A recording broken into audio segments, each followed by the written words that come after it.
So you got the Northwestern situation, and first of all, if anybody was mistreated, I absolutely hate that for young people. I mean, I guess technically you're an adult at 18, but goodness gracious, you can be put in the wrong situation and bad things could happen. But you're at a really weird time in the calendar of college football. And here's why Tennessee should be somewhat concerned that Northwestern could eventually come calling for one of their coaches, Caleb. And the reason is because you're at a weird time in the college football calendar.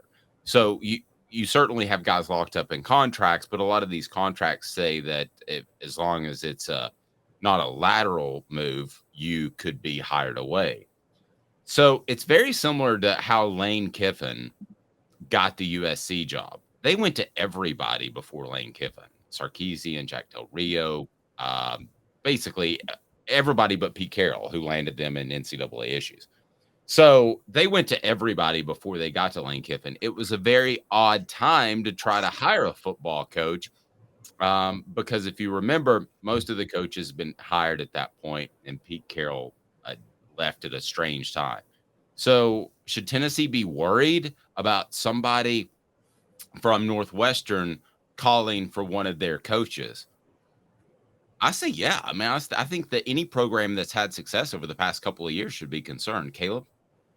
I don't think they should, and I'll tell you why. Northwestern's not going to call a defensive assistant for Tennessee because, and outside of Rodney Garner, there's no defensive assistant yet that has proven themselves to be, should we say, elite on Tennessee, and they're not going to be able to prove that in the near future because the system, even if you are a great defensive coordinator, you're not going to look like one in Tennessee's system. So Tim Banks isn't getting hired, even though you and I both agree he's a great coordinator.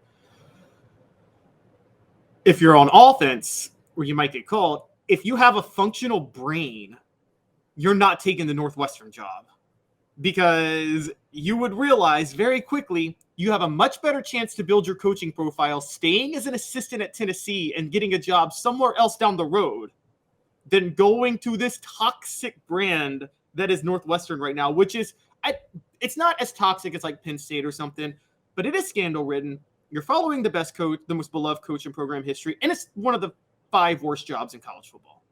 And so wouldn't you be better off staying as an assistant at Tennessee and doing what Alex Golesh did, getting the job at South Florida, maybe another really high-profile group of 5 school that could be very, very good comes calling? I mean, I think if an offensive assistant at Tennessee is dumb enough to take the Northwestern job, then they're not smart enough to be on Josh Heupel's staff. That's what I'm going with. Okay, I see where you're going. If Alex Golesh hadn't left, I would be very concerned. If he were the offensive coordinator still at Tennessee, I would be concerned if I were Tennessee. Now, it's not concerned that you're losing a guy. I think Alex Golesh is replaceable. I think Josh Heupel, it's his offense. But when I look at Tennessee staff, you're right. Banks isn't going to get consideration. Garner's probably a little bit long in the tooth to get that type of job, which is really a rebuilding job all over again under Pat Fitzgerald. They went 1-11 last year. And Tennessee's replacement for Golesh and Alec Ablin, I mean, we're talking about guys that are unproven.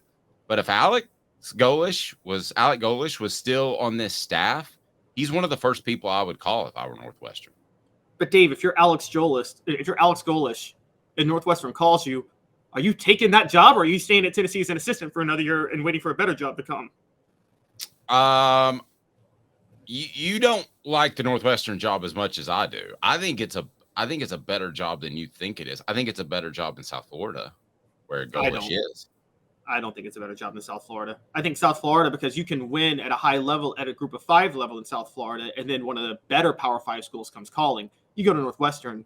I'm sorry. I think it's a really, really, really bad job.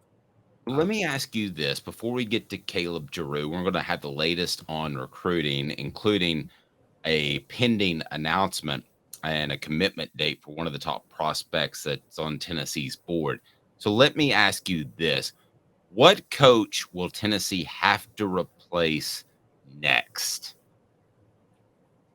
What coach will they have to replace next? Ooh. Okay, there's a couple that I think you need to watch out for. I think Joey Halsley is, just by nature being the offensive coordinator, is going to be on that list because Joey Halsley, I mean, every offensive coordinator is going to be that highly touted. But watch out for two. Kelsey Pope, man. Kelsey Pope was Cedric Tillman's. He was an all-field assistant tasked specifically with working with Cedric Tillman in 2021. And Cedric Tillman became a 1,000-yard receiver. Then he was promoted to receivers coach and coached a Biletnikoff Award winner. So that's, I mean, he's I think he's still in his 20s. So we're talking a very fast rising star. Watch out for Kelsey Pope. He could be the new Trooper Taylor on this staff. And unlike other coaches like Philip Fulmer, I don't think Josh Heupel will overlook Kelsey Pope. The other one who I think is getting a lot of respect as a recruiter, even if you might question his coaching acumen because he's a running backs coach, but Jerry Mack, the running backs coach. He has a lot of recruiting connections. And if you're a school that, Memphis, just to give you an example, University of Memphis, Ryan Silverfield might be on the hot seat this year at Memphis. Jerry Mack has a lot of Memphis connections, and he can recruit that area very, very, very well. They wouldn't be crazy to hire him if they get rid of Ryan Silverfield after this year. I think the next coach that Tennessee is going to have to replace is probably Rodney Garner. I mean, he is getting a little long in the tooth. I don't have any reason to think he's going to retire at some point, but you would think, he was born, I believe, in 66. So how old would that make him if you want to do some quick math for me? And he is still a fantastic recruiter, very tireless at his age. So I don't have any reason to believe he's going to retire anytime soon, but he was born in 66. How old would that make him? He's 57 years old. Yeah. Okay. So, I mean, he's getting close to 60. I mean, how long do you want to hump it? I mean, you really, if you're a head coach, you don't have nearly as many responsibilities from a recruiting standpoint. So But if you're a staff member, I mean, this, Dave, you know about salaries more than I do, but I mean, he's as a longtime just position coach. Do you make the type of money where you can just up and retire in your 50s? You know what I mean? I mean, don't you really kind of have to work like regular until you can actually retire at 65? Good gravy. I would think that if I were making $400K, that I would be able to and make some investments and be able to retire by 60.